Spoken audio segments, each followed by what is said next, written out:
स्थापकाय च धर्मस्य सर्वधर्मस्वरूपिणे अवतारवरिष्ठाय रामकृष्णाय ते नमः। जननीं शारदां देवीं रामकृष्णं जगद्गुरुं पादपद्मे तयो श्रित्वा प्रणमामि मुहुर्मुहुः। नमः श्रीयतिराजाय विवेकानन्दसूरये सच्चित्सुखस्वरूपाय स्वामिने तापहारिणे स्वामिने तापहारिणे। श्रद्धेय स्वामी तेजयानंदजी महाराज यांना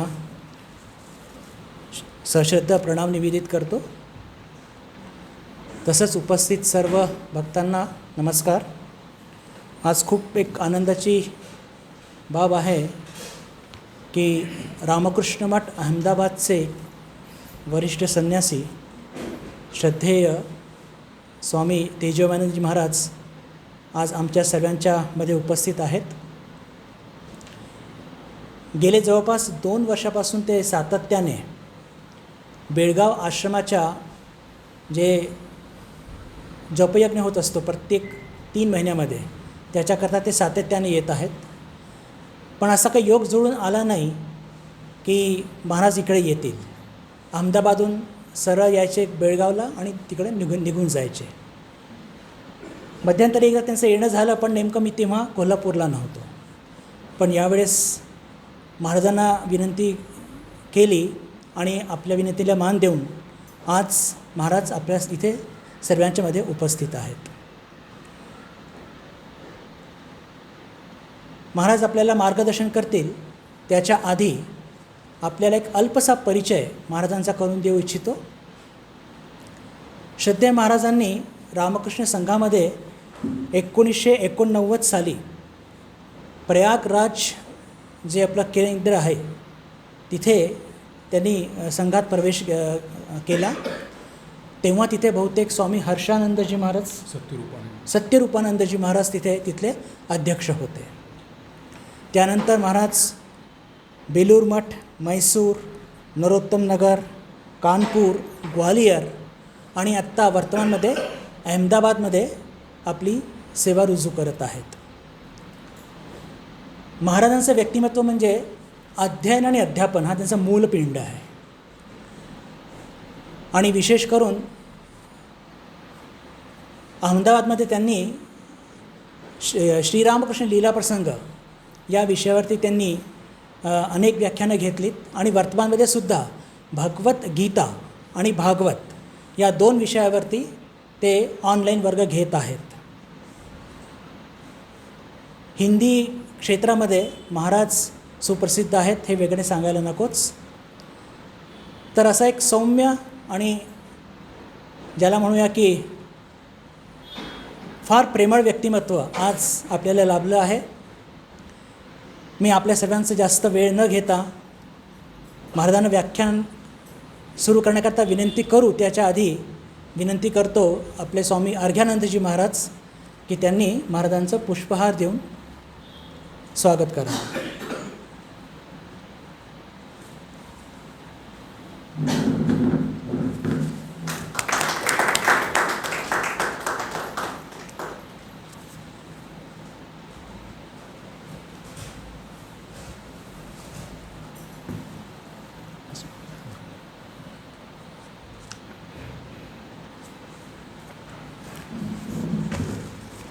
मी श्रद्धेय स्वामी तेजयानंदजी महाराजांना विनंती करतो की त्यांनी आपल्या मार्गदर्शनाला सुरुवात करावी।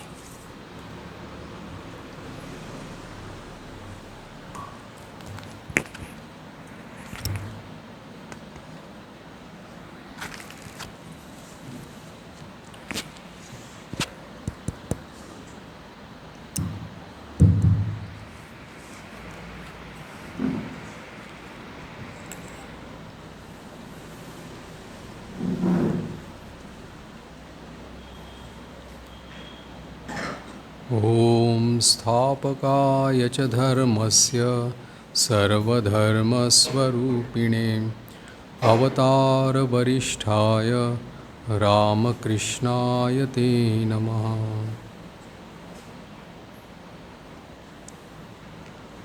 रामकृष्ण मठ कोल्हापूरचे अध्यक्ष श्रीमद स्वामी बुद्धानंदजी महाराज, स्वामी अर्घ्यानंदजी महाराज, स्वामी देवसेवानंदजी महाराज, ब्रह्मचारी महाराज आणि इथे उपस्थित श्रीरामकृष्ण अनुरागी भक्तवृंद,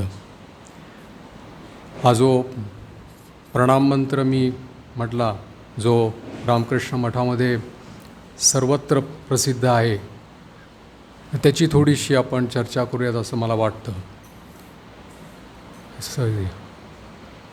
ओम स्थापकाय च धर्मस्य सर्वधर्मस्वरूपिणे, हा मंत्र जो आहे स्वामी विवेकानंदांनी त्याची रचना केली हे म्हणणं बरोबर नाही, पण त्यांच्या हृदयामध्ये हा मंत्र स्फुरण झाला. ती घटना अशी आहे की 1898 माघी पौर्णिमेच्या दिवशी स्वामीजी ठाकूरांचे जे भक्त होते श्री नवगोपाल घोष, त्यांनी स्वामीजींना आणि मठातील सर्व साधूंना निमंत्रण केलं होतं, कारण त्यांच्या निवासस्थानी त्यांनी ठाकूरांची प्रतिष्ठा करायची असं त्यांनी संकल्प केला होता. तर त्याकरता सर्वांना त्यांनी निमंत्रण दिलं होतं. त्याच माघी पौर्णिमेच्या दिवशी स्वामीजी आणि त्यांचे गुरुभाई आणि इतर संन्यासी सर्व त्या रामकृष्णपूर हावडा तिथून त्या घाटवरनं कीर्तन करत करत नवगोपाल बाबूंच्या घरी आले. तिथे आल्यानंतर वेदीवर जी ठाकूरांची जी फोटो होता, तर त्याची त्यांनी अनुष्ठानिक पूजा केली. स्वामीजींनी स्वयं त्याची अनुष्ठानिक पूजा केली आणि त्याच आसनावर बसून त्यांनी हा प्रसिद्ध मंत्र जो आहे हा त्यांच्या हृदयामध्ये स्फुरण झाला आणि तो आपल्याला आज हा संपूर्ण श्रीरामकृष्णांच्या व्यक्तित्वाचा प्रकाश त्याच्यावर हे करणारा आहे. कारण स्वामीजी मंत्रद्रष्टा ऋषी आहेत, त्यामुळे त्यांच्या हृदयामधून स्फुरण झालेला हा जो संक्षिप्त आकाराचा जो मंत्र आहे तो पण तितकाच उज्ज्वल आणि पवित्र आहे. मंत्र आपण जेव्हा म्हणतो की तेव्हा एक कुठल्याही अतींद्रिय अनुभूती, जेव्हा उपनिषदमधले सुद्धा सगळे जे श्लोक, त्याला आपण श्लोक म्हणत नाही, मंत्र म्हणतो. कारण उपनिषदकार ऋषी त्यांच्या हृदयामध्ये ज्या आध्यात्मिक भावांचं स्फुरण झालं, ते स्फुरण संक्षिप्त आकारामध्ये लिपिबद्ध करून त्यांनी ते आपल्याला त्या उपनिषद मंत्रांमध्ये दिलेलं आहे. तर हा पण जो मंत्र आलेला आहे तो त्याच प्रकारचा आहे, कारण स्वामीजी एक मंत्रद्रष्टा ऋषी आहेत.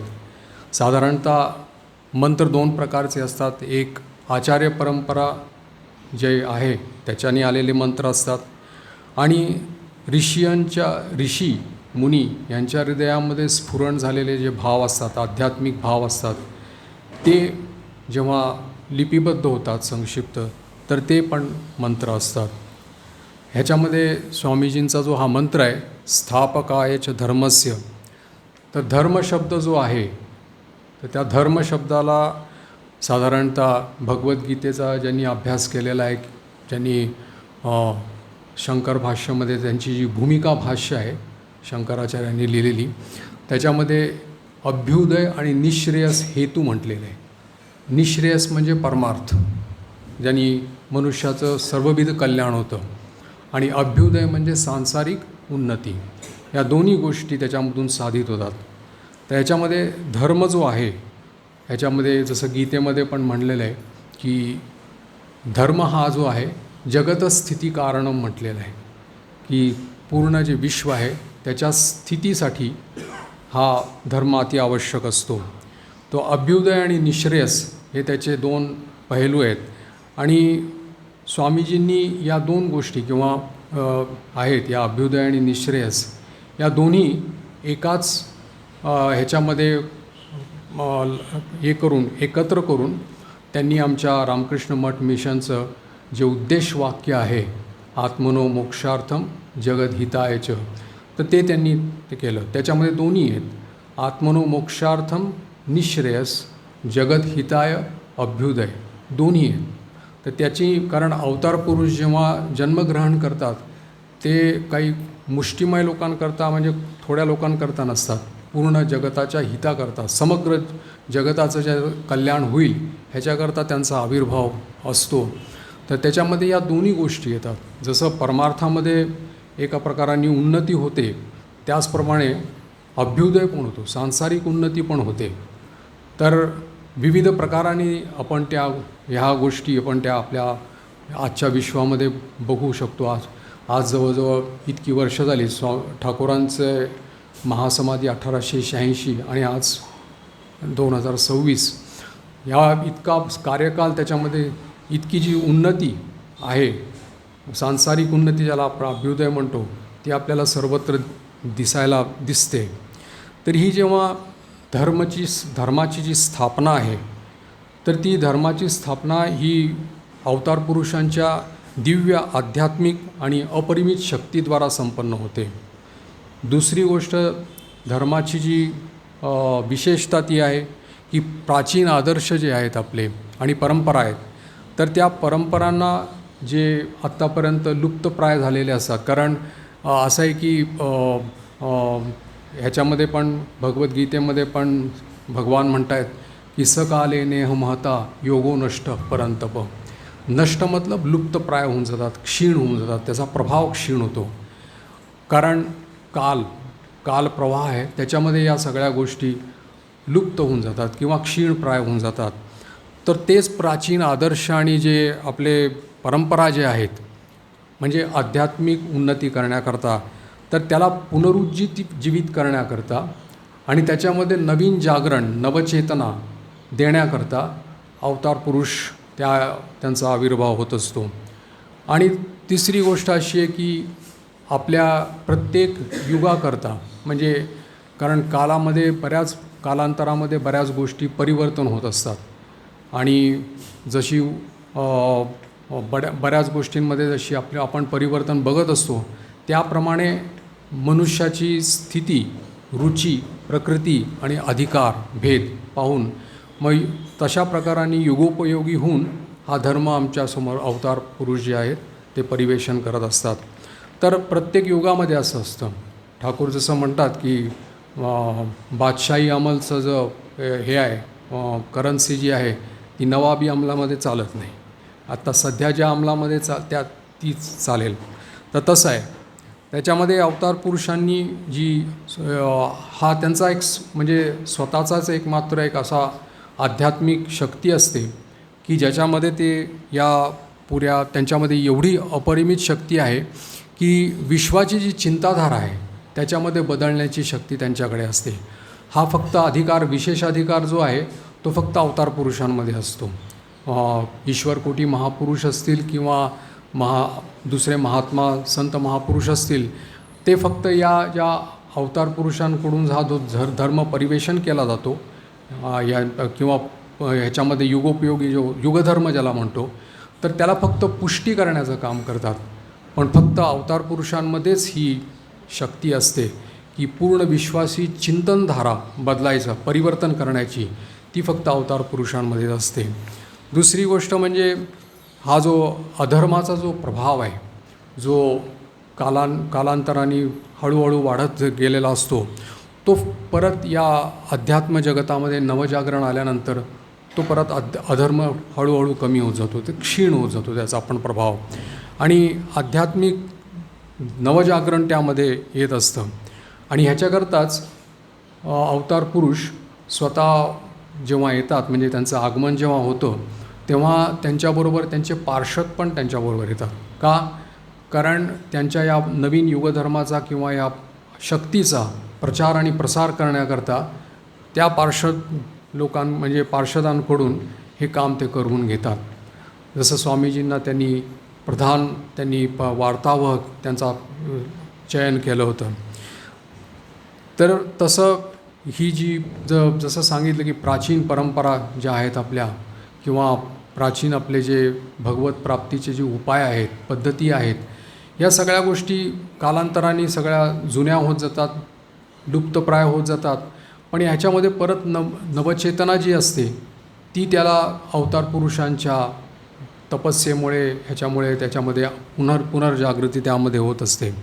आणि हेच पुनर्जागृती त्या जुन्या ह्याच्यामध्ये तर होतेच, त्याबरोबरच नवीन नवीन जे उपाय असतात युगोपयोगी ते सुद्धा आपल्यासमोर वेगवेगळ्या प्रकारांनी अवतार पुरुष आपल्या स्वतःच्या जीवनामध्ये आणून स्वतःच्या जीवनामध्ये हे करून प्रॅक्टिस करून ते आपल्याला आपल्यासमोर परिवेशन करतात, एवढ्याकरता की एक दृष्टांत स्वरूप म्हणून. तर अशा प्रकाराने की त्यांची जी सत्यता असते, म्हणजे असं असतं की इतके सारे भगवत प्राप्तीचे उपाय जे आहेत, तर त्याच्यावर माणसाचा किंवा साधारण मनुष्याचा जो विश्वास असतो तो हळूहळू कमी होत असतो त्याच्यामध्ये. कारण जेव्हा त्याला कुठलं ठोस उदाहरण मिळत नाही किंवा दृष्टांत मिळत नाही, तर त्यावेळेला मग नुसते धर्मग्रंथ किंवा शास्त्रग्रंथ त्याची सत्यता प्रतिपादन करू शकत नाहीत. त्याच्याकरता दृष्टांत एक अशी आवश्यकता असते. म्हणून अवतार पुरुष जेव्हा येतात तेव्हा ते हा ठोस दृष्टांत जो आहे तो आपल्यासमोर ठेवतात. तसंच ठाकूरांची ज्यांनी आपण सर्वांनी त्यांचं जीवनचरित्र वाचलं असेल किंवा ठाकूरांचा जो श्रीरामकृष्ण वचनामृत जो त्यांचे उपदेश संकलन ज्यांनी केलेत मास्टर महाशयांनी, ते आपल्या सर्वांनी वाचले असतील. तर त्याच्यामधली जी सार वस्तू जी आहे ती सार वस्तू ही आहे की आधी ईश्वर नंतर जगत. सर्व पूर्ण ह्याच्यामधला जर सर्व इसेन्स आपण त्याच्यातला सार दृष्टी काढली तर पहिल्यांदा ईश्वर, आधी ईश्वर आणि नंतर जगत. त्यामुळेच आपण बघतो की वचनामृतामध्ये आणि ह्याच्यामध्ये बऱ्याच वेळा आपण या वाक्याचं पुन्हा ठाकूर म्हणत आहेत की मनुष्य जीवनाचा उद्देश जो आहे ती भगवत प्राप्ती आहे, ईश्वर लाभ असं म्हटलेलं आहे. कारण त्यांनी ह्याच्यामध्ये बऱ्याच वेळा वचनामृतामध्ये ह्याचा उल्लेख आपल्याला मिळतो. तर ती ही सार गोष्ट आहे की पहिल्यांदा ईश्वर नंतर जगत, पहिल्यांदा जगदीश नंतर जगत. या अशा प्रकाराने ठाकूरांनी तो आदर्श जो आहे, नवीन काही नाही आहे परंतु जुनाच आदर्श आहे, परंतु पुन्हा आपल्यासमोर तो प्रतिष्ठित केला आणि स्वतःच्या जीवनामध्ये तो करून त्यांनी दाखवला. कारण ठाकूरांच्या भाषेमध्ये सांगितलं तर धर्म जी आहे ही अनुभूतीची बाब आहे. म्हणजे अनुभूती नसेल तर मग त्या धर्ममत किंवा शास्त्रग्रंथ किंवा सिद्धांत जे आहेत, सूत्र जे आहेत ते केवळ थेरॉटिकल होऊन जातात, फक्त सिद्धांतच राहून जातात, पुस्तकामध्येच राहून जातात. परंतु जेव्हा बघतो आपण की हे सिद्धांत जे आहेत जेव्हा ते अनुभूतीने जेव्हा हे होतात त्याला सपोर्ट मिळतो किंवा त्याला जेव्हा आपण सिद्धांत हे जे आहेत अनुभूतीने जेव्हा त्याला आपल्यासमोर दिलं जातं त्यावेळेला मग आपण समजतो की हे खरोखरच आहे, म्हणजे सत्यता आहे याची आपल्याला समजून येते. त्यामुळे स्वामीजींनी पण ह्याच गोष्टीला जसं आपल्यासमोर सांगितलं बिईंग अँड बिकमिंग म्हणाले की religion is not in dogmas, doctrines, temples, churches जसं सांगितलं, but it is in being and becoming. म्हणजे स्वतः त्या प्रकारे अनुभूती करून मगच आपण ते प्रतिपादित करू शकतो. तर ही मनुष्य जीवनाची ही पूर्णता आहे की ह्याच्यामध्ये भगवत प्राप्ती ती त्यांनी वारंवार प्रतिपादन केली. आता हा जो उद्देश असतो तो हा कालप्रवाहाने जेव्हा विसरून जातो, विषयासक्ती वाढून जाते आणि जेव्हा हे आदर्श जे असतात तेव्हा लुप्तप्राय होऊन जातात, तेव्हा मग परत अवतार पुरुषांचा जन्म होतो. म्हणून त्यांनी ठाकूरांच्या मंत्रामध्ये जे सांगितलं आहे की स्थापकायच धर्मस्य, तर तो धर्म स्थापन केला म्हणजे काय केलं तर ह्याच ज्या सिद्धांत आहेत, धर्माचे जे सिद्धांत आहेत, तत्त्व आहेत, जे भगवत प्राप्तीचे जे तत्त्व आहेत ते पुनर्प्रतिष्ठित त्यांनी केले. तर ह्याच्याकरता त्यांनी भगवान लाभचा जो आदर्श होता स्वतःच्या अनुभूतीने ते दाखवून दिला आणि त्यामुळे आदर्शाप्रती एक विश्वास जो होता, कारण आपण सर्वांनी जो पुस्तक ते वाचलेलं आहे लीला प्रसंग जे आहे, तर त्याच्यामध्ये त्यांनी स्वतःच्या अनुभूती ज्या आहेत त्या शरद महाराजांनी लिहिलेल्या आहेत. तर ते वाचल्यानंतर आपल्याला जाणवतं की खरोखरच या ह्याच्यामध्ये अध्यात्म मार्गामध्ये ही एक अनुभूती एक अशी गोष्ट आहे की याच्यामध्ये आपण कधी अस्वीकार करू शकत नाही. कारण ठाकूर सत्य ह्याच्यामध्ये प्रतिष्ठित होते आणि सत्याला कोणी उपहास करून उडवून देऊ शकत नाही. त्यामुळे ठाकूरांच्या या आदर्शावरती लोकांचा जो आदर्श भक्ती किंवा विश्वास जो होता तो या ह्याच्याने स्थापन झाला. कारण बघितलं तर जशी श्रद्धा आणि भक्ती जी आहे ती युगायुगांतरामध्ये कधीतरी असे अवतार पुरुष येतात तेव्हा ती परत स्थापित होते. नाहीतर साधारण मनुष्याचं मन जे असतं ते साधारणतः संदेहवादी असतं, संशय त्याच्यामध्ये असतो की काय खरंच सत्य आहे की ह्याच्यामध्ये काही सत्यता आहे की नाही. म्हणजे युगांमध्ये ही श्रद्धा बनते आणि जेव्हा अवतार पुरुष स्वतः येऊन ती स्थापित करतात तेव्हा मग आपल्याला समजतं की हाच एक मार्ग आहे. आणि स्वामीजींनी जे एक निबंध जो लिहिलेला आहे तो पण शरद महाराजांनी ह्याच्यामध्ये अंतर्भुक्त केलेला आहे. गुरुभाव त्या ह्याच्यामध्ये हिंदू धर्म आणि श्रीरामकृष्ण वाचला असेल तर तुम्ही त्याच्यामध्ये समजून येईल. ठाकूरांच्याबद्दल त्यांनी तेच सांगितलेलं आहे की यावेळेला शास्त्रांमधले जे सिद्धांत आहेत ते सत्य आहेत हे प्रतिपादित करण्यासाठीच प्रभूंचा या वेळेला निरक्षर होऊन आविर्भाव झालेला आहे. निरक्षर म्हणजे एकदम ठाकूर त्या दृष्टीनं निरक्षर नव्हते. वर्णपरिचय अक्षरपरिचय त्यांना होता, पण कुठल्याही प्रकारचे असे ज्याला आपण पांडित्य म्हणतो किंवा विद्वत्ता किंवा ह्याच्यामध्ये आपल्या म्हणजे अक्षरांच्या ह्याच्यामध्ये पदार्थविद ज्याला म्हणतात तर त्या प्रकारची त्यांची हे नव्हती. तर त्यामुळे स्वामीजींनी म्हटलं की ही सत्यता प्रतिपादन. नाहीतर मग कोणी पण म्हटलं असतं की शास्त्रामध्ये जे लिहिलेलं आहे ते त्यांनी वाचलेलं आहे त्यामुळे कदाचित ही अनुभूती त्यांनी सांगितली असेल. असं नाही. पहिल्यांदा त्यांनी ते स्वतःच्या जीवनामध्ये अनुभव केलं आणि मग ते त्या शास्त्रामध्ये जे लिहिलेलं आहे ते त्यांनी त्याचा मिळवून घेतलं ह्याच्यामध्ये की हे सत्य आहे ह्याच्यामध्ये. आणि एवढंच नाही तर जसं ठाकूर स्वतःच म्हणतात की इथली अनुभूती जी आहे ती वेदांताला अतिक्रम करून वरती गेलेली आहे. तर अशा प्रकारे स्वतःच त्यांनी या आपलं जीवन जे आहे आदर्श जीवन जे आहे ते सर्वांच्या समोर ठेवलं. आणि जेव्हा मनुष्याच्या समोर एकटा ठोस आदर्श असतो तेव्हा तो मग भटकू शकत नाही कुठे.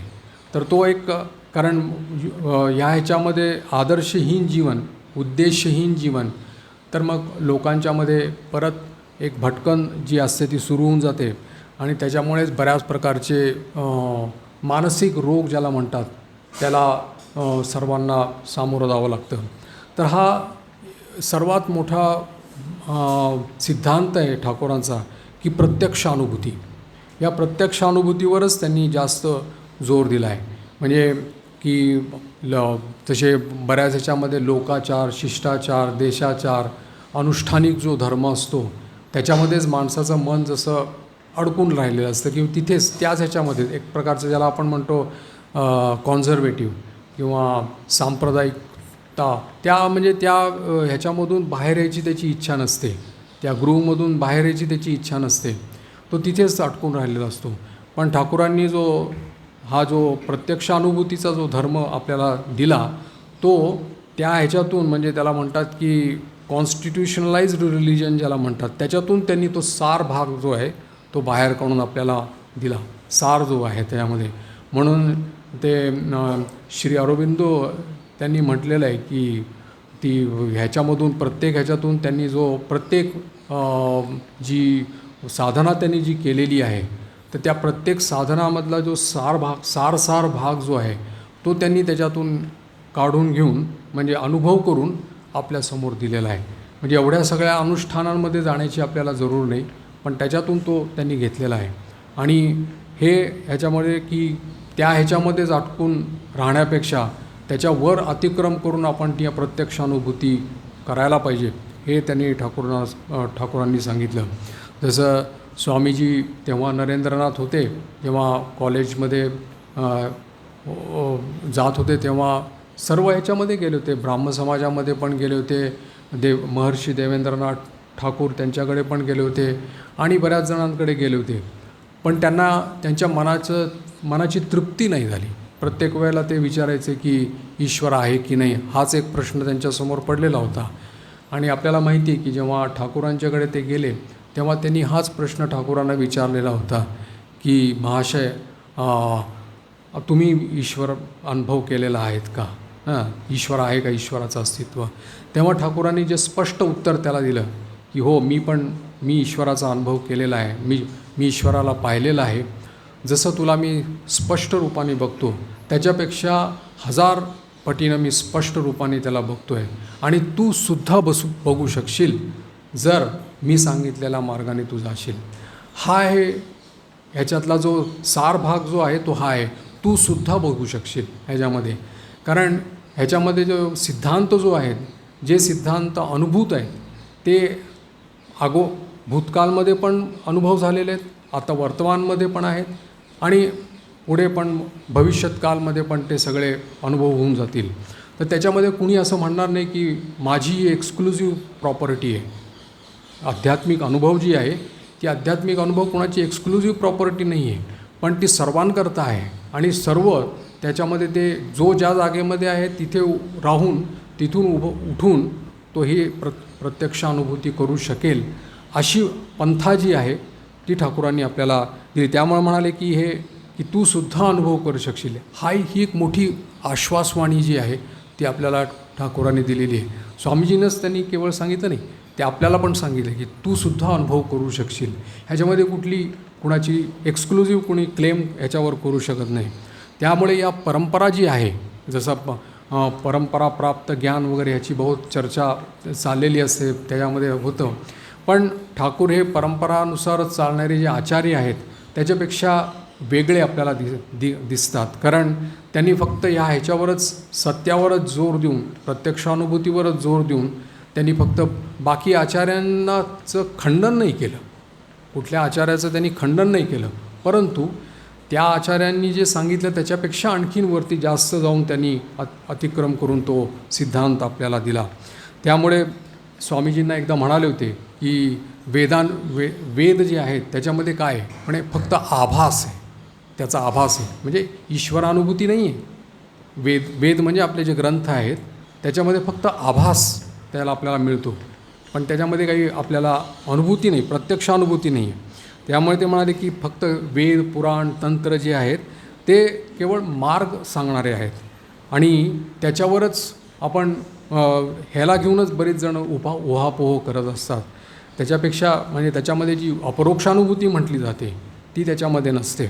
म्हणून ठाकूरांनी म्हणतात ना, वचनामृतामध्ये आहे की पंचांगामध्ये लिहिलेलं आहे की 20 इंची पाऊस पडेल म्हणून, पण पंचांग जर समजा पिळून जरी काढलं तरी एक थेंबसुद्धा पडणार नाही.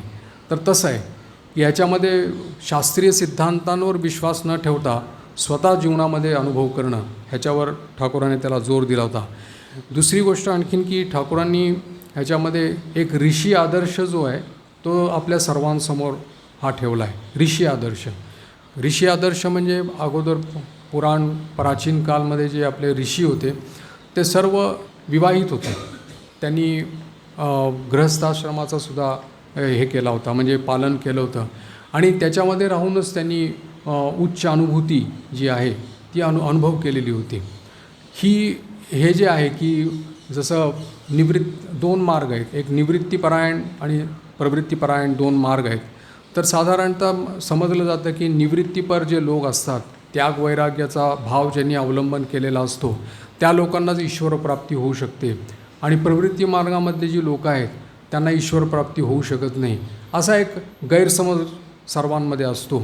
तर हा जो गैरसमज होता तो त्यांनी दूर करून दिला.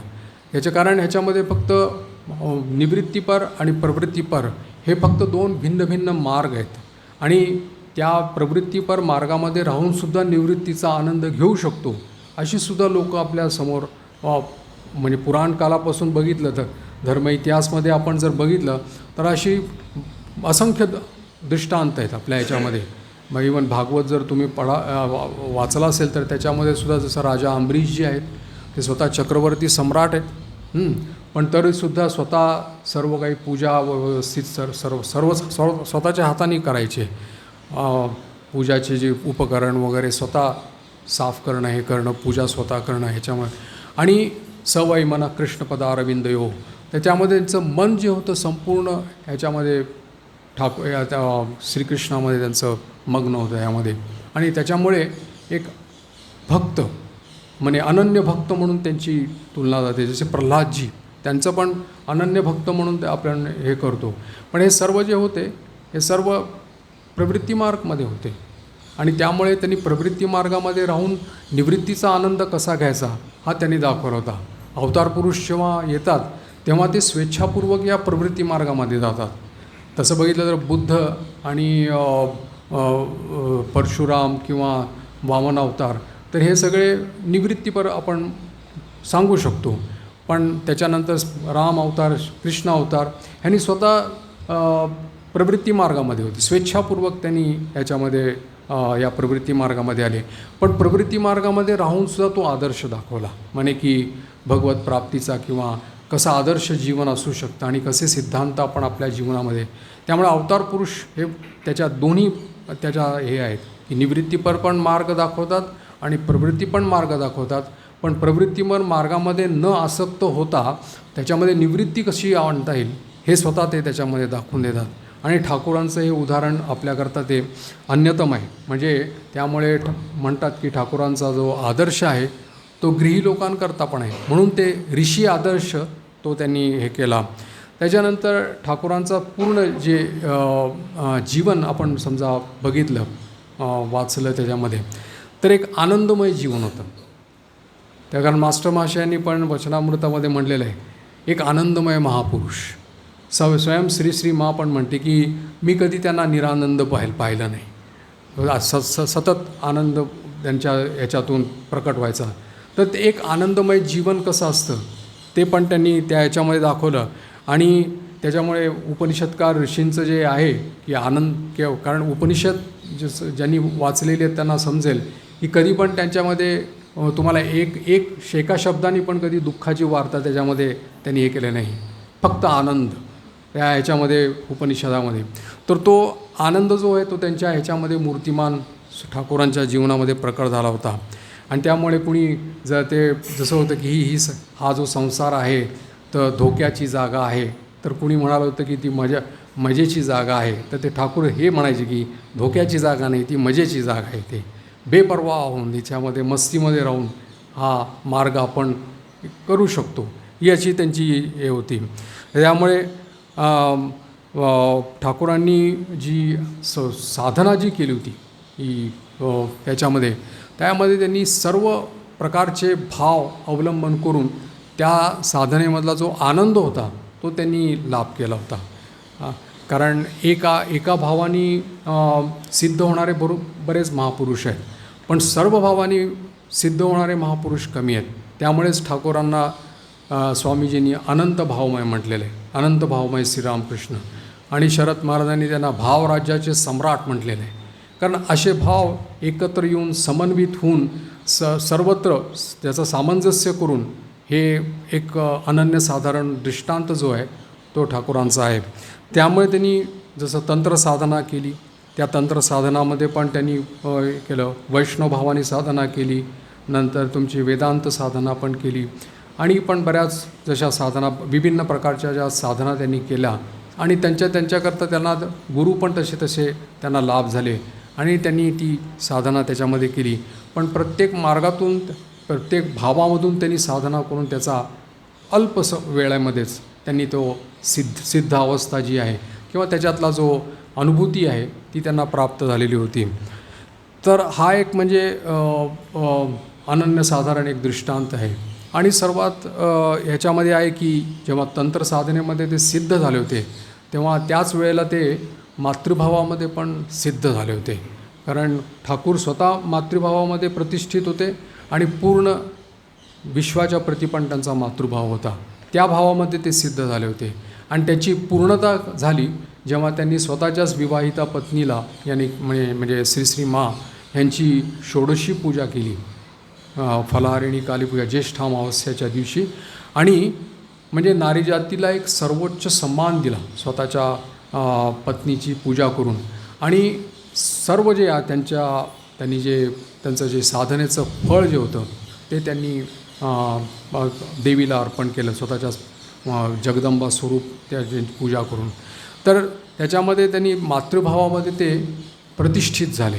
तर हा एक मातृभाव त्यांनी जो आहे हा युगधर्म हिसाबाने आपल्यासमोर दिलेला आहे. अतिपवित्र भाव म्हणून समजला जातो. जसे आपले वैष्णवशास्त्रामध्ये 5 भाव आहेत, माहिती असतील: शांत, दास्य, सख्य, वात्सल्य आणि मधुर भाव. तर हा मातृभाव जो आहे तो ठाकूरांनी प्रतिष्ठित केला.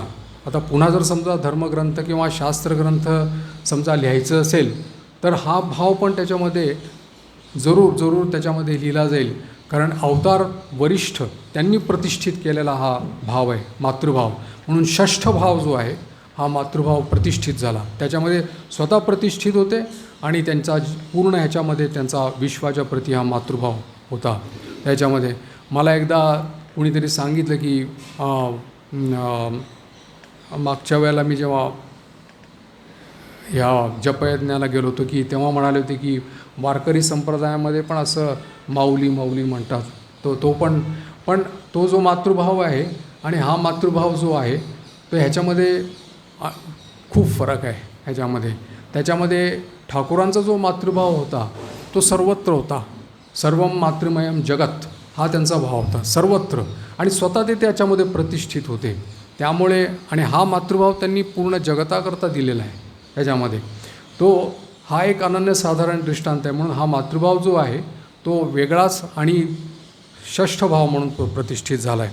आणि ह्याच्यामध्ये जो ठाकूरांनी जो युग धर्म जो म्हणतो आपण, कोणता युगधर्म आहे की सर्वत्र एक तर आहे भगवत प्राप्ती जीवनाचा उद्देश त्यांनी सांगितला, आणि सर्वत्र भगवत भाव ठेवून आपल्याला पूर्ण आपले कर्मानुष्ठान करण्याकरता त्यांनी सांगितलं. तर हा एक जो आहे की युगावतार, त्यामुळे त्यांनी आपल्या ह्याच्यामध्ये आपलं जे स्वतःचं जीवन जे आहे आपलं दैनंदिन जीवन जे आहे ते कर्मव्यस्त जीवन आहे. तर त्या कर्मव्यस्त जीवनामध्ये आपण कसा भगवत लाभ करू शकतो आणि जीवनामध्ये आपला आदर्श कसा आपण अनुभव करू शकतो ते त्यांनी स्वतःच्या ह्याच्यामध्ये दाखवलं. म्हणून स्वामीजींनी पण त्यांच्या पदानुसरण करून सांगितलं होतं. त्यांची जे कविता आहे त्याच्यामध्ये म्हटलेलं आहे की बहुरूप हे सर्वत्र जे आहे ते जे बघायला मिळतं, सर्वत्र जे प्रपंचात बघायला मिळतं तिथेच तर ईश्वर आहे. ईश्वर म्हणून कुठे त्याची हे करायला चालला आहे तुम्ही, म्हणजे खोज कुठे करताय तुम्ही त्याची? ती सर्वत्र इथेच आहे, बहुरूपामध्ये तुमच्या आहे. जीवांना जे प्रेम करतात तेच त्यांनी ईश्वर सेवा करतात असं त्यांनी सांगितलं स्वामीजींनी. तर हाच जो आहे हाच जो युगधर्म आहे ठाकूरांनी जो दिलेला आहे. त्याच्यामध्ये स्वतः त्यांनी म्हणजे त्यांचं आगमन झाल्यामुळे त्यांचं जसं भक्तिमार्गाचे 4 स्तंभ सांगितले जातात, नाम, रूप, लीला, धाम.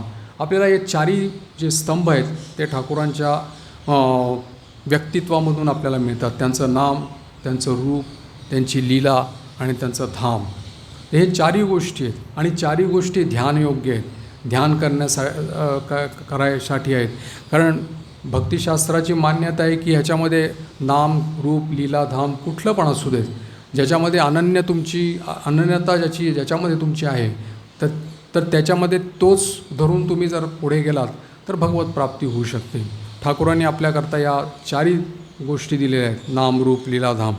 आणि ह्याच्यामध्ये त्यांनी व्यावहारिक जीवन जे आहे आपलं व्यावहारिक जीवन, त्याच्यामध्ये जो नैतिकताचा जो आदर्श ज्याला आपण मोरॅलिटी म्हणतो तो पण त्यांनी आपल्या जीवनामध्ये दाखवून दिला. हे जे आहे हे सगळं धर्मामध्ये इन्क्लूड आहे. आपण ते धर्म स्थापकायचे धर्मस्य त्यांनी म्हटले नाही, या सर्व गोष्टी ह्याच्यामध्ये येतात की नैतिकतासुद्धा जो आहे किंवा मोरॅलिटी ज्याला आपण म्हणतो तो सुद्धा ह्याचा भाग आहे, धर्माचा भाग आहे. तर तो त्यांनी दाखवला. नंतर समाजामध्ये ज्या दुराचारी प्रवृत्ती असतात तर त्याच्यावरसुद्धा एक तिथे राहूनसुद्धा आणि ह्याच्यामध्ये राहूनसुद्धा कसं पवित्र जीवन आपण जगू शकतो ते सुद्धा त्यांनी स्वतःच्या ह्याच्यामध्ये बघितलं. आणि त्याचं जीवन आपण जर समजा बघितलं दक्षिणेश्वरमध्ये जेव्हा होते तेव्हा त्यांच्याकडे सर्व प्रकारचे लोक यायचे. असं नाही की सगळेच पंडित होते, शास्त्री होते, परमहंस होते किंवा ज्ञानी होते, पण त्यांच्याकडे सगळेच लोक यायचे. मूर्ख लोक पण होते आणि त्यांच्यामध्ये आणखीन असे विचित्र विचित्र प्रकारचे लोक पण त्यांच्याकडे यायचे. तर त्या सर्वांच्या बरोबर त्यांनी लावून त्याच्यातला म्हणजे स्वतःचं जीवन त्याच्यामध्ये पवित्र ठेवून त्यांच्याशी त्या प्रकारची लीला केली. असं कारण हा लीला नाट्याचा एक भाग आहे. तर प्रत्येकाने आपापला अभिनय जो आहे, रोल जो आहे त्यांनी व्यवस्थित केला ह्याच्याकरता की तो ठाकूरांचं जे दिव्य जीवन जे आहे ते त्यांच्या अभिनयामुळे आणखीन जास्त प्रस्फुटित किंवा उज्ज्वल आपल्यासमोर दिसू शकलं. तर ते ह्याच्यामध्ये त्यांच्या स्वतःच्या जीवनाने हा दाखवलेला आहे. आणि जसं आपण ठाकूरांच्या जीवनामध्ये बघतो की काम कांचन त्याग त्यांनी जे म्हटलेला आहे, तर तो हा एक म्हणजे ठाकूरांच्या जीवनाचा जो हा भाग आहे त्यांनी तो प्रचारित केला. हा एक आज म्हणजे एक किंवदंतीमध्ये आलेला आहे हा, की अशा प्रकारचं संपूर्ण पवित्र जीवन म्हणजे साधारणतः जे बघायला मिळत नाही असं पवित्र जीवन आपल्याला आज बघायला मिळतं आहे. आणि खरं सांगायचं म्हणजे लीला प्रसंगमध्ये किंवा मास्टर महाशयांनी त्यांचं जे जीवन त्याच्यामध्ये आहे आपल्याला दिसायला मिळतं. तर पहिल्यांदा फर्स्ट टाईम आपल्याला असं मिळतं आहे की एक अवतार पुरुषाचं जे जीवनचरित्र जे आहे ते आपल्या सर्वांच्या डिस्कशनचा विषय बनलेला आहे, चर्चेचा विषय बनलेला आहे, की ज्याच्यामध्ये आपण प्रत्येक जीवनाचा त्यांचा जो पैलू आहे तो आपण त्याच्यावर चिंतन करू शकतो, मनन करू शकतो, अध्ययन करू शकतो आणि त्याच्यामध्ये आणखीन गहराईमध्ये जाऊन त्याच्यामधून आपण त्याच्यातून जी सार गोष्टी आहेत त्या बऱ्याच आपण त्याच्यामधून काढू शकतो.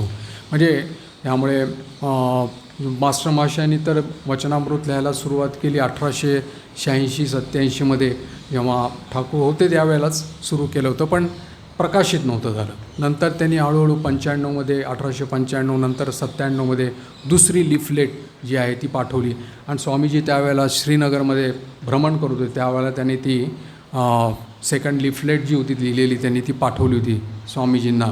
तर तेव्हा त्यांनी स्वामीजींनी जी कॉम्प्लिमेंट दिलेली आहे तेव्हा ते म्हणालेत की 100,000 times thanks, you have hit Ramakrishna at the right point, असं मास्टर महाशयांना म्हणालेत. फॉर द फर्स्ट टाईम म्हणालेत की never was the life of a great teacher was presented before the people untarnished as you are doing it now. म्हणजे पहिल्यांदा असं झालेलं आहे की एक कुठल्याही प्रकारची मिलावट न होता अशा प्रकारचं जे चरित्र आहे, अवतार चरित्र जे आहे ते आपल्यासमोर परिवेशन होत आहे. आणि त्याच्याकरता त्यांना धन्यवाद दिले होते, मास्टर महाशयांना धन्यवाद दिले होते.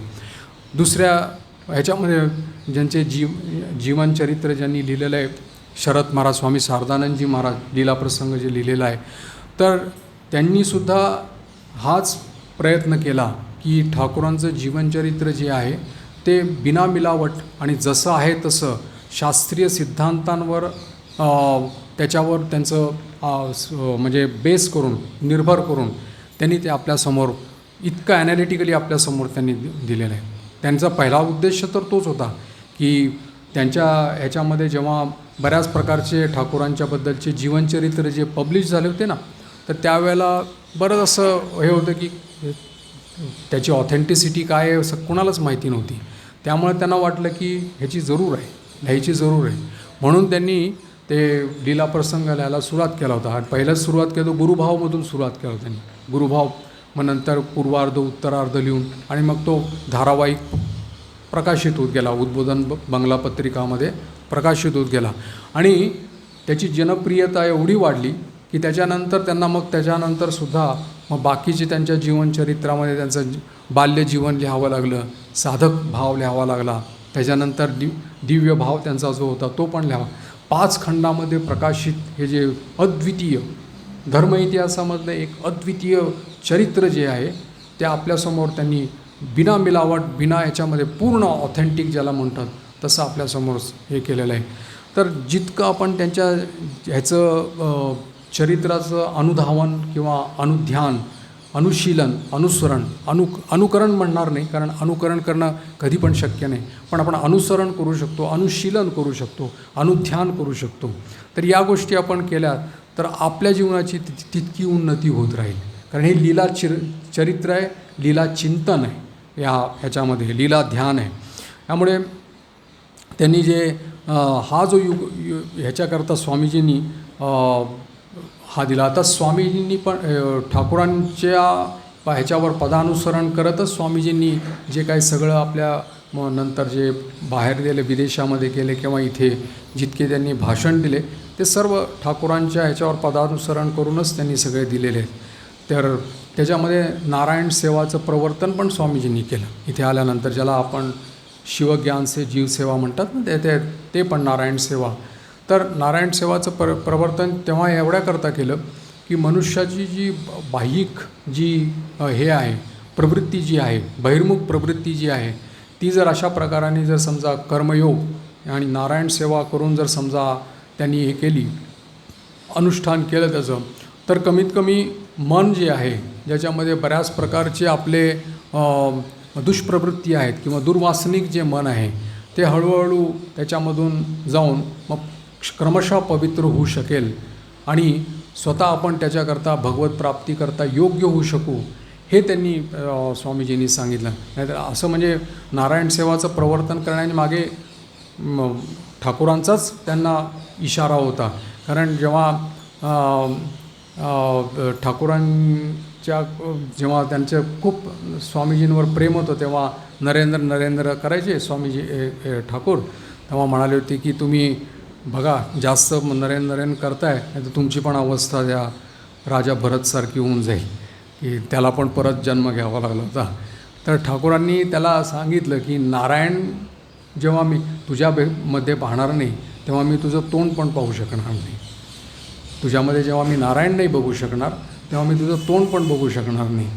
तर तेव्हा ह्याच्यामध्ये ठाकूरांचं स्वामीजींच्या प्रती जे इंगित होतं ते हे होतं की नारायण बोलल्याने जड कुठलं नाही आहे, चेतन, असं त्यांचा हा सिद्धांत होता.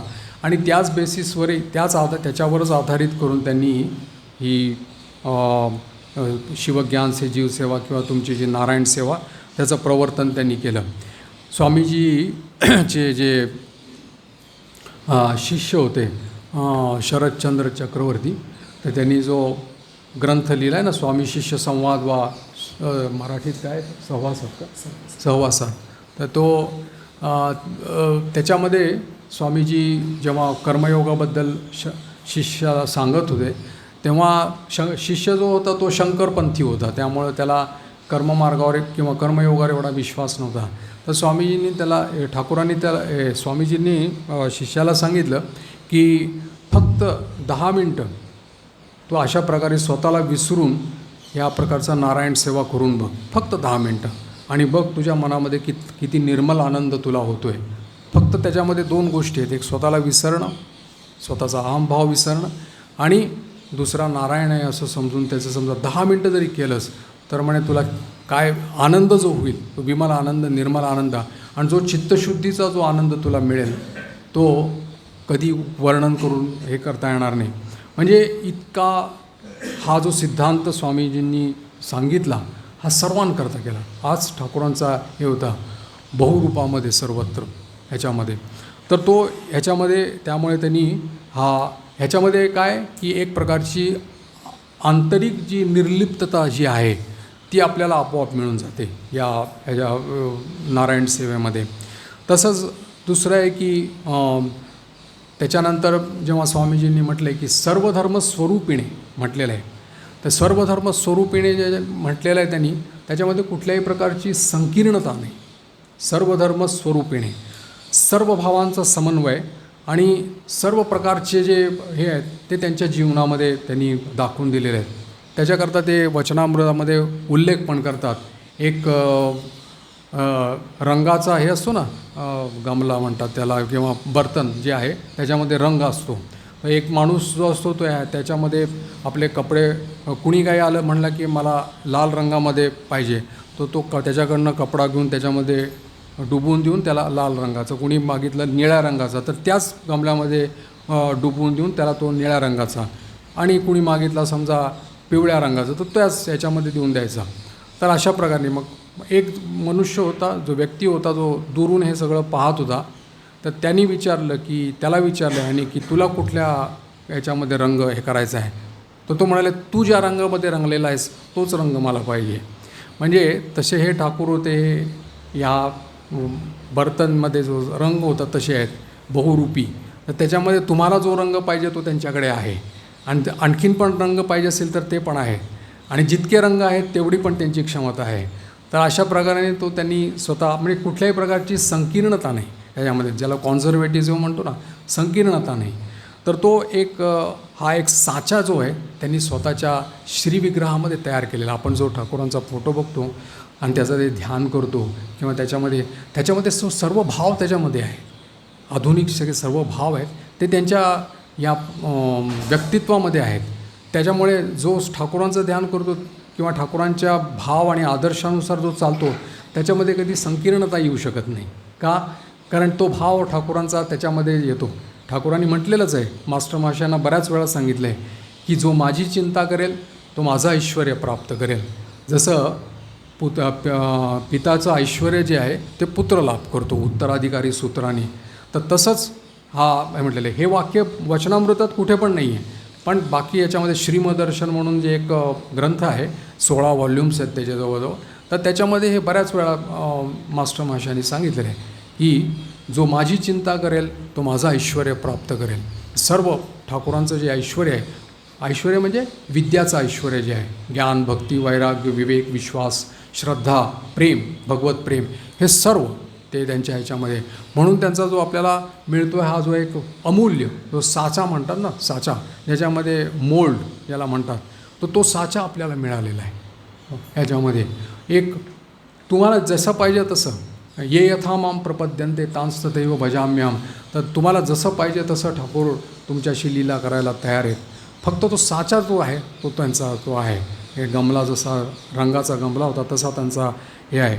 तर त्यामुळे त्यांनी हे केलेलं आहे, सर्वधर्म स्वरूपीने म्हटलेलं आहे. आणि त्याच्यानंतर म्हटलं आहे की अवतार वरिष्ठ म्हणलं आहे त्यांना, अवतार वरिष्ठ आहे. तर अवतार वरिष्ठ म्हणजे काय की अवतार वरिष्ठ म्हणजे हा जो दैवी सत्ता त्यांची होती त्याचा संपूर्ण प्रकाश यावेळेला झालेला आहे. ह्याचा अर्थ असा नाही की अगोदरचे जितके अवतार पुरुष झाले त्यांच्यामध्ये हा प्रकाश नव्हता, अशी गोष्ट नाही की ते निकृष्ट होते आणि ठाकूर उत्कृष्ट आहेत. ह्या प्रकारच्या तुलना किंवा कंपॅरिझन आपण त्याच्यामध्ये करत नाही आहे. पण त्यांचा जो हा दैवी सत्ता त्यांच्यामध्ये जी यावेळेला युगधर्म जो आहे किंवा तो जशी जरूर आहे त्या प्रमाणामध्ये जो प्रकट झालेला आहे तो पहिल्यांदा कधी याच्या अगोदर कधी असा प्रकट नाही झालेला आहे. त्यामुळे स्वामीजींनी त्या निबंधामध्ये जे म्हटलेलं आहे ते म्हणलेलं आहे, ह्याच्यामध्ये म्हटलेलं आहे की हा जो युगधर्म जो आहे समग्र जगत विशेषतः भारतामध्ये हा फार कल्याणप्रद आहे. आणि श्रीरामकृष्ण जे आहेत पूर्वकालीन जितके अवतार पुरुष झाले त्यांचा हा पुनःसंस्कृत प्रकाश, पुनःसंस्कृत प्रकाश यामध्ये. आणि ह्याच्यावर तुम्ही विश्वास करा, स्वामीजी म्हणतात ह्याच्यावर तुम्ही विश्वास करा आणि याची धारणा करा. हा जो निबंध आहे ना हिंदू धर्म आणि श्रीरामकृष्ण सगळ्यांनी वाचण्यासारखा आहे. थोडीशी भाषा थोडीशी कठीण आहे, पण मी म्हणतो एकदा नाही वाचून समजलं तर 2दा वाचा, 4दा वाचा, 10 वेळा वाचा. पण त्याच्यामध्ये त्यांनी सर्व काही सांगितलेलं आहे स्वामीजींनी त्या ह्याच्यामध्ये की हा पुनःसंस्कृत प्रकाश आहे. पुनःसंस्कृत प्रकाश ह्याच्यामध्ये असा आहे की काही त्याच्यामध्ये रिफाईनमेंट झालेली आहे किंवा त्याच्यामध्ये आणखीन काही सभ्यता आणि संस्कृती आहे जसं म्हणतात तशा प्रकारचं झालं आहे तसं नाही, पण तो प्रकाश जो आहे तो पूर्ण रूपाने झालेला आहे. तसंच दुसरं म्हणजे सर्व भाव समन्वित त्याच्यामध्ये आपल्याला मिळतो. सर्व धर्म प्रकाशक, सर्व भाव समन्वित आणि युगधर्म जो आहे त्यांनी ठाकूरां स्वामीजी म्हणतात ह्याची धारणा करा, तुम्ही ह्याच्यावर विश्वास करा. पुनःसंस्कृत प्रकाश, तर हा शब्द फार महत्त्वपूर्ण आहे त्याच्यामध्ये. आणि म्हणून त्यांना ही अवतार वरिष्ठ त्याच्यामध्ये म्हटलेलं आहे. म्हणजे एका दृष्टीने सांगितलं तर सर्व धर्मांचा जो सार आहे तो त्यांनी त्या ह्याच्यामध्ये सांगितलेला आहे. आणि एक गोष्ट त्यामध्ये ठाकूरांच्या साधनेमधली त्याचा उल्लेख न केला तर समजा नाही केला तर आपण म्हणजे त्यांच्या जीवनाबद्दल एक जस्टिफाय करू शकत नाही ती गोष्ट म्हणजे आहे की ठाकूरांच्या जीवनातला जो भावमुख अवस्था आहे, ती भावमुख अवस्था ही आजपर्यंत कुठल्याही अवतार पुरुषाच्या जीवनामध्ये उल्लेखित नाही आहे. असू शकेल पण उल्लेखित नाही आहे. तर यावेळेला त्यांनी शरद महाराजांनी भावमुख अवस्था काय आहे तो पण त्यांचा जो गुरुभाव म्हणून त्यांचा जो हे आहे अखंड आहे त्याच्यामध्ये त्यांनी भावमुख अवस्थेबद्दल सांगितलं आहे. तर सर्व भावांचा जो समन्वय त्यांच्यामध्ये झाला होता, तर त्याच्यामध्ये सर्व म्हणजे कुठल्याही वेळेला कधी पण त्या भावामध्ये जाऊन किंवा अलग अलग भावांमध्ये जाऊन किंवा पूर्ण सर्व भावांमध्ये जाऊन प्रत्येकाशी त्या भावाने त्यांच्याशी ती लीला केलेली आहे. जेव्हा ते दक्षिणेश्वरमध्ये असायचे, बसलेले असायचे, त्यांच्यासमोर बसलेले जितके बी भक्त असायचे ज्या वेळेला जितके, तर प्रत्येकाची प्रकृती वेगळी होती, रुची वेगळी होती आणि अधिकार पण अलग होता, वेगळा वेगळा होता त्याच्यामध्ये. तर प्रत्येकाशी त्यांनी त्याच्या भावाप्रमाणे त्याच्याशी त्यांचा व्यवहार झालेला आहे आणि एकाच वेळेला झालेला आहे. असं नाही की वेगळ्या वेळेला झालेला आहे. ही त्यांची जी क्षमता होती भावमुख अवस्था, म्हणजे निर्गुण आणि सगुण याच्यामध्ये जो एक हे असं त्याला देहरी प्रदीप म्हणतात ज्याला, की एक बाउंड्री ज्याच्यामध्ये त्या अवस्थेमध्ये राहून की तिकडचं पण बघितलं आणि या साईडचं पण बघितलं, असं सगुण आणि निर्गुण दोन्ही भाव त्यांनी जे बघितलेले आहेत त्याच्यामध्ये, आणि ह्याच्यामध्ये त्यांनी सर्वांशी लीला केलेली आहे. आणि प्रत्येकाचा भाव जो आहे तो भाव त्यांनी समजून त्याच्याशी त्या प्रकारची लीला केलेली आहे. आणि त्यामुळे त्यांच्याकडे येणारे प्रत्येक जो साधक होता, भक्त होता, त्यांना वाटायचं आहे हे माझे आहेत, म्हणजे माझ्या सिद्धांताच्या बरोबर आहे, माझा आदर्श यांच्यामध्ये आहे. प्रत्येकाला वाटायचं की हे माझे आहेत, म्हणजे माझ्या आदर्शाची पूर्णता जी आहे ती यांच्यामध्ये दिसते आहे. का? कारण हे सर्व भाव समन्वय असल्यामुळे त्या प्रकारची ती लीला. अच्छा, ह्याच्यामध्ये व्यावहारिकता पण कुठे बाद गेलेली नाही, हे पण लक्षात घ्यायला पाहिजे. एकदा असे उच्च समाधी अवस्थामध्ये आणि त्याच्यानंतर जेव्हा ते स्वाभाविक भूमीवर जेव्हा आले तेव्हा समोर बघितलं बाबूराम महाराज बसलेले आहेत, तेव्हा बघितलं अरे याला भूक लागलेली, याला थोडा रसगुल्ला दे म्हणून. ह्या गोष्टीमध्ये एक उच्च भावावस्था त्यामध्ये, आणि तिथून खाली येऊन व्यावहारिक जगतामध्ये सुद्धा त्याचं भान त्यांना आहे. ह्या इतक्या भावांमध्ये जाऊन राहणं, म्हणून तर अरविंदोंनी जी त्यांची स्तुती हे केलेलं आहे त्याच्यामध्ये त्यांनी म्हटलेलं आहे की म्हणे दिस एक्झाम्पल कॅनॉट बी जनरलाइज्ड, म्हणजे हे साधारण नाही आहे ह्या प्रकारचं. त्यामुळे हा त्यांना जो म्हटलेला आहे अवतार वरिष्ठ हा म्हटलेला आहे. आणि त्यामुळे आणि जसं ह्याच्यामध्ये मातृभावाची आपण जशी चर्चा केली, कारण मातृभाव हा जो वेगळा त्यांनी प्रतिष्ठित जो केलेला आहे तो त्याचा प्रसार आणि प्रचार करण्याकरता त्यांनी श्री यांना ठेवलं होतं. कारण माताजी पण जवळजवळ 14 आणि 20-34 वर्ष जवळजवळ ठाकूरांची महासमाधीनंतर राहिल्या होत्या. तर माताजींनी पण म्हटलेलं आहे की ईश्वराचा जो मातृभाव आहे तो लोकांकरता समजावण्याकरता ठाकूरांनी मला राहायला सांगितलं आहे, म्हणजे या पृथ्वीवर राहायला सांगितलं आहे. तर त्यामुळे ठाकूरांच्या या सर्व याच्यामध्ये त्यांचं अवतार वैशिष्ट्य जे आहे ते त्याच्यामध्ये दिसून येतं, म्हणून त्यांनी अवतार वरिष्ठ त्यांना म्हटलं. आणि दुसरी गोष्ट म्हणजे ठाकूरांच्या या वैशिष्ट्याबद्दल पण स्वामीजी स्वतःच त्या आरतीमध्ये म्हणत आहेत, प्राणार्पण जगत तारण कृंतन कलिडोर म्हटलेलं आहे. स्वतःचं जीवन त्यांनी देऊन टाकलं, प्राणार्पण जगत तारण.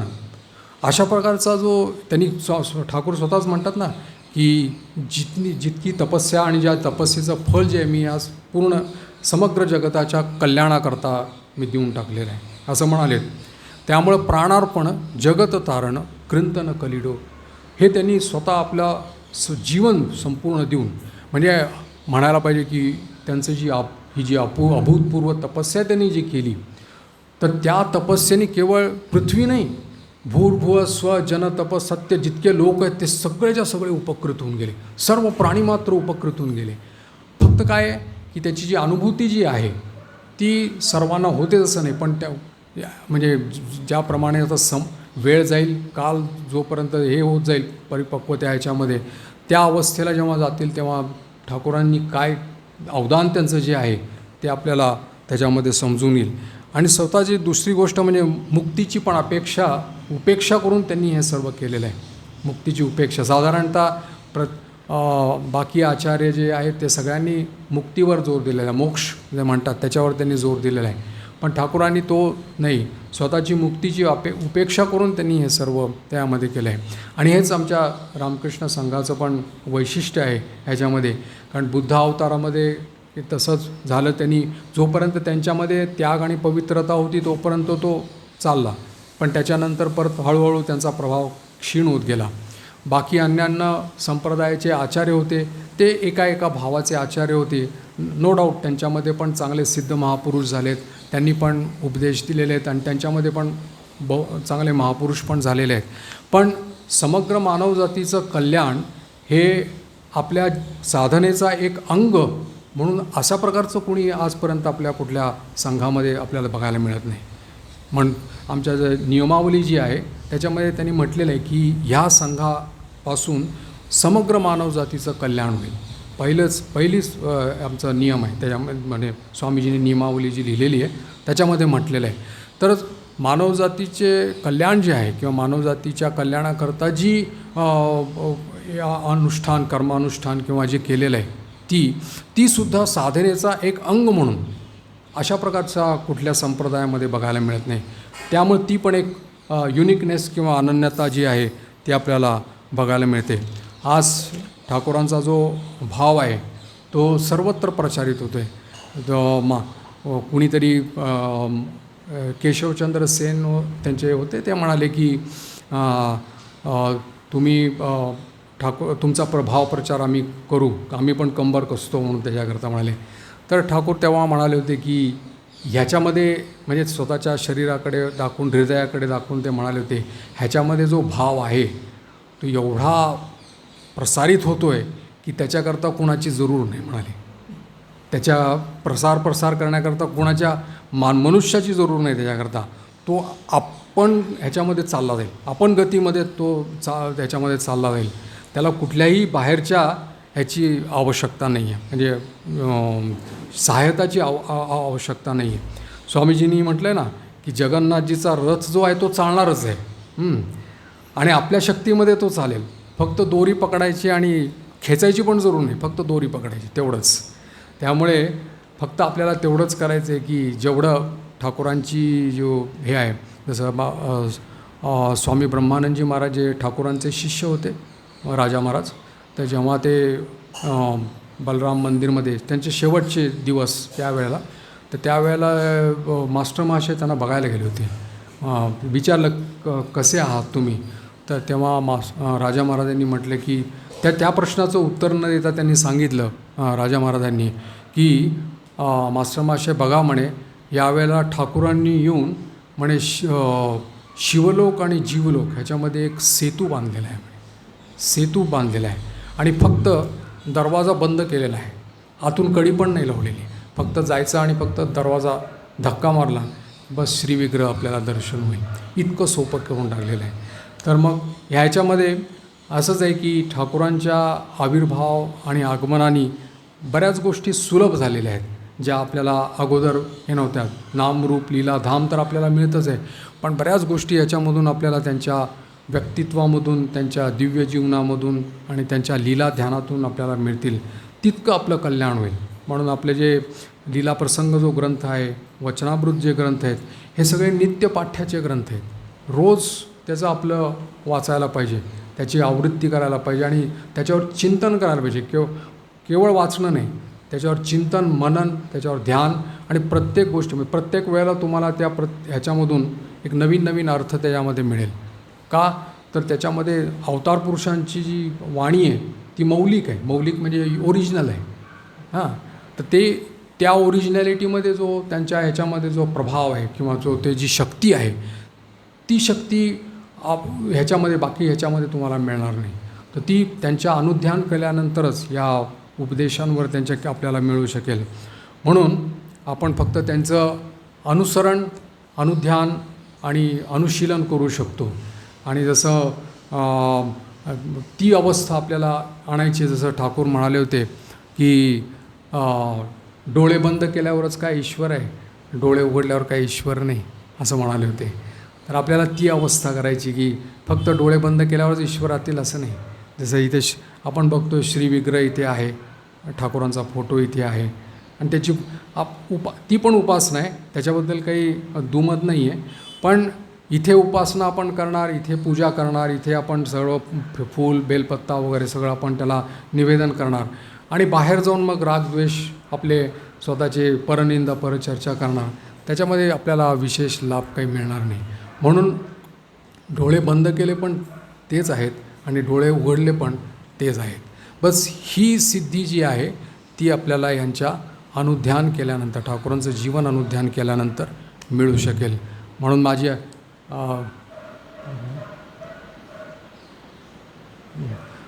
म्हणून अशी इच्छा आहे की तुम्ही लोक पण याच्यामध्ये जे 2 ग्रंथ आहेत आपले लीलाप्रसंग आणि वचनामृत जे आहेत त्याचं नित्य पाठ तुम्ही केला सर्वांनीच, आपण सर्वांनीच केला. त्याच्यातून आपण बरंच काही आपण त्याला आपल्याला मिळू शकेल, त्याच्या आपल्या जीवनासाठी मिळू शकेल. कारण वचनामृत जे आहे ते सत्संगचा एक ऑप्शन आहे आपल्याला. म्हणजे सत्संग तर आपल्याला स्थूल रूपाने प्रत्येक वेळेला मिळेलच असं काही नाही, पण आपल्याकडे रेडीमेड वचनामृत आहे. स्वतःच्या प्रत्येकजण आपापला तो ग्रंथ ठेवू शकतो स्वतःच्याजवळ आणि त्याच्यामधून जेव्हा जे पाहिजे तेव्हा कुठलं पण पुस्तकातलं पान उघडून बघितलं आणि वाचलं तरी आपल्याला त्यातून बरंच काही मिळू शकेल. म्हणतात ना ठाकूर की साखरेची पोळी असते ती कुठून पण खा, कशी पण खा, ती गोड लागतेच. तसं आहे ते आपल्या ह्याच्यामध्ये जसं आपल्याला पाहिजे तसं आपल्याला ठाकूरांनी दिलेलं आहे. आणि ह्याच्यामध्ये आपले जीवन जे उद्देश जो ठाकूरांनी सांगितलेला आहे तो ह्याच्यामध्ये साधित होईल अशी अपेक्षा करू, प्रार्थना करू त्यांच्याकडे की त्यांच्या दिव्य जीवनामुळे आपल्याला या आपल्या जीवनामध्ये उन्नती होऊ शकेल आणि आपण तो आदर्श जो आहे त्यांनी दिलेला तो आपण आपल्या जीवनामध्ये प्रतिफलित करू शकू. असं प्रार्थना आपण ठाकूर स्वामीजींच्या चरणी करू. आणि इथेच मी माझ्या वाणीला विराम देतो. धन्यवाद.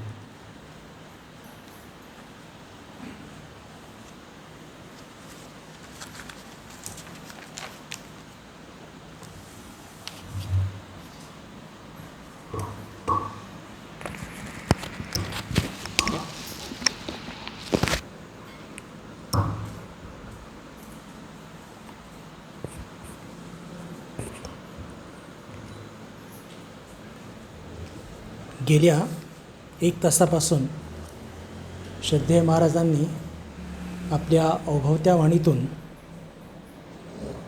प्रणाम मंत्र आणि त्या छोट्याशा प्रणाम मंत्रामध्ये भगवान श्रीरामकृष्णांचं संपूर्ण चरित्र किती इफेक्टिव्हली स्वामीजींनी गुंफलं आहे हे उलगडून दाखवलं. काही मुद्दे मी टिपून ठेवलेत, त्याचे 1 किंवा 2 तुमच्यापुढे मांडू इच्छितो पुनरावृत्ती म्हणून.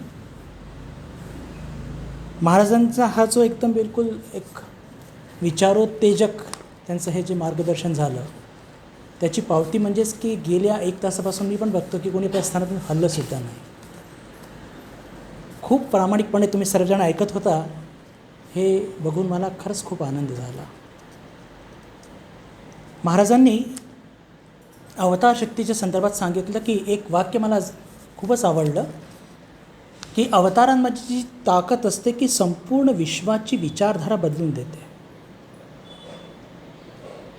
उदाहरण जर घ्यायचं असेल तर भगवान श्रीरामकृष्ण जेव्हा जन्माला आले त्याच्याच थोड्या पुढे 2 मोठे विचार युरोपातून जन्माला आले होते, फ्रॉइड आणि कार्ल मार्क्स. मार्क्स म्हणतो धर्माची आवश्यकताच नाही आणि फ्रॉइड म्हणतो की मनुष्य हा नुसता चुकीचा पुतळा आहे, घाणीचा पुतळा आहे. आणि आपला सनातन धर्म काय म्हणतो? Man is divine. आता त्यावेळेस हे 2 विचार इतके जास्त म्हणजे पूर्ण जगात पसरले, असं वाटलं की काय हे पूर्ण जगाला खाऊन टाकतात की काय. पण अवतारांची शक्ती महाराजांनी जसं सांगितलं की संपूर्ण विश्वाच्या विचारांची बदलण्याची ताकद असते. आणि कुठे असतो फ्रॉइड आणि कुठे तो कार्ल मार्क्स. जिथे कार्ल मार्क्स जन्माला आले तिथेच कम्युनिझम शून्यशेष झालेला आहे. हाच सगळ्यात मोठा प्रमाण आहे बंधू भगिनींनो की भगवान श्रीरामकृष्णाची अवतार शक्ती ही किती जबरदस्त आहे. 1. दुसरा, नैतिकतेशिवाय धर्म होऊ शकत नाही. स्वामीजी एका पत्रात उल्लेख करतात, who will give the world light. Sacrifice has been the law in the past and will be in the future. Sacrifice हे नैतिकतेचं एक म्हणजे धर्माकरता एक अत्यंत आवश्यक गोष्ट आहे. आणि आपण जे काही वर्तमान समाजात बघत आहोत की जे काही धर्माच्या नावाखाली थोतांड चालू असतात किंवा एखादी व्यक्ती आपल्याला प्रभावित करू शकत नाही, आणि श्रीरामकृष्ण हे 175 वर्ष 180 वर्ष होऊनसुद्धा आज त्यांच्या वाणीतून आपल्याला इतकं एक बल का मिळतं, ताकद का मिळते? कारण की त्यांच्या व्यक्तिमत्वाची, त्यांच्या चारित्र्याची ताकद त्याच्या मागे होती. हा दुसरा मुद्दा खूप आवडला मला. तिसरा, काळाच्या ओघामध्ये प्रथा परंपरा हे लुप्त होत असतात. अवतार काय करतात? त्याला पुनर्जीवित करतात, त्याला नवचैतन्य भरतात, आणि एवढंच नव्हे तर त्याच्यामध्ये नवयुग अनुरूप त्याच्यामध्ये बदल करतात. गोष्ट तीच, फक्त प्रेझेंटेशन वेगळं. आणि त्याचं जर उदाहरण घेतलं तर शिवभावे जीवसेवा. कारण की या प्रकारच्या गोष्टी आधी आपल्याला उपासनामध्ये बघायला मिळत नाही, पण वर्तमान काळाची जी आवश्यकता हे लक्षात घेऊन भगवान श्रीरामकृष्णांनी स्वामीजींच्या माध्यमातून ती इंट्रोड्यूस केली. हा मुद्दासुद्धा अतिशय महाराजांनी प्रभावीपणे आपल्यापुढे मांडला. सर्व धर्म समन्वय, सर्व धर्म समभाव. मुद्दे अतिशय सुंदर मांडले बंधू भगिनींनो. मी सगळे तर काही तुमच्यापुढे मांडणार नाही, पण हा जो एक विशेष मुद्दा की पंचभाव आणि त्याचा समन्वय, जेव्हा भगवान श्रीरामकृष्ण एक भाव सोडून दुसऱ्या भावामध्ये त्यानंतर प्रस्तुत व्हायचे, आधीचा भाव पूर्ण विसरून जायचे, आणि त्यानंतर दुसऱ्या भाव म्हणजे ज्या भावाच्या माध्यमातून त्यांनी त्या भावाचा टोक गाठला त्याला विसरणं इतकं सोपं नसतं. भगवान श्रीरामकृष्णांची जर अनासक्तीची ताकद कुठे असेल तर इथेच आहे. इथे आपण एक छोटंसं एक घर बनवतो, ती सोडायची इतकी ताकद नसते, इतके आसक्त होऊन जातो आपण. पण भगवान श्रीरामकृष्णांनी जे टोक गाठलं असतं एका विशिष्ट भावाच्या माध्यमातून, ते सहज सोडतात आणि दुसऱ्या भावाकडे ते वळतात. आणि जेव्हा वळतात तर जुन्या भावाकडे जो कोणी म्हणजे सख्य भाव असू दे, शांत भाव असू दे, त्याच्याप्रती त्यांच्यात विद्वेष वगैरे नसायचा. मी हे सगळं का बोलतो आहे की या गोष्टी आपल्या जीवनात बघायला मिळतात, पण श्रीरामकृष्णांच्या जीवनामध्ये बिलकुल बघायला मिळत नाही. महाराजांनी 3 शब्द वापरले, सर्व धर्म समभाव, सर्व धर्म समन्वित, आणि त्यांच्या जीवनात आलेला शक्तीचा पूर्ण प्रकाश. म्हणून भगवान श्रीरामकृष्णांना स्वामीजींनी म्हटलं आहे अवतार वरिष्ठ. शेवटचा आणि अतिशय बोलका मुद्दा, डोळे मिटले तर देव आहे आणि डोळे उघडले तर देव नाही. सगळ्या स्पीचचा महाराजांचा जर एका वाक्यात गोष्ट सांगायचं असेल, हे वाक्य इज मोर देन इनफ. डोळे बंद केले, श्राईनमध्ये आलो, पूजा केली, उपासना केली तर देव आहे, आणि मग बाहेर गेलो. म्हणून भगवान श्रीरामकृष्णांची एक सगळ्यात मोठी साधना जी होती, मन मुख एक करणे, आणि त्यातूनच आपल्याला खूप ही प्रेरणा मिळते. मुद्दे तर भरपूर मी लिहून ठेवले बंधू भगिनींनो, पण वेळेची आपली सीमा आहे. आणि विशेषतः महाराजांनी इतक्या प्रभावीपणे त्यांचं मी तुम्हाला आधीच सांगितलं की अध्ययन आणि अध्यापन हा त्यांचा मूळ पिंड आहे, आणि त्यांनी तो पकडून ठेवलेला आहे. काही सारे लोक सोडून देतात किंवा सोडावा लागतो असो, पण महाराजांनी आपल्या या ओघवत्या वाणीमध्ये खूप प्रभावी, मी सारखा हा शब्द वापरतो आहे, खूप प्रभावी पद्धतीने सगळे मुद्दे मांडले.